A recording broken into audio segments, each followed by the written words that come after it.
তুফান মুভিতে সাকিব খানকে জিজ্ঞাসা করা হয়েছিল তুই কি চাস, উত্তরে সে বলেছিল পুরো দেশ।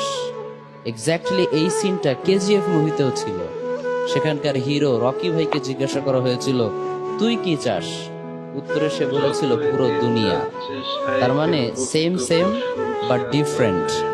দুটো সিন দেখতে সেম মনে হলেও কিন্তু সেম না। দুটো সিনের মাঝে আছে হিউজ ডিফারেন্স। একজনের ডিজায়ার হচ্ছে ছোট্ট একটা দেশ জয় করা, আরেকজনের ডিজায়ার হচ্ছে পুরো বিশ্ব জয় করা। আমি তো সোশ্যাল মিডিয়াতে খুব একটা অ্যাক্টিভ থাকি না। আমার পার্সোনাল অ্যাসিস্ট্যান্ট আমাকে একটা মিমি দেখালো যেখানে এই দুই সিনেমার ডায়লগকে কম্পেয়ার করা হয়েছে। তো আই রিয়েলাইজড যে ডিজায়ার যদি এত ছোট হয় তাহলে তো হবে না। We should dream big. যুবক ভাইদেরকে একটা মেসেজ আমি ড্রপ করতে চাই, সেটা হচ্ছে you should always dream big. তোমার ডিজায়ার বড় হতে হবে, ড্রিম বড় হতে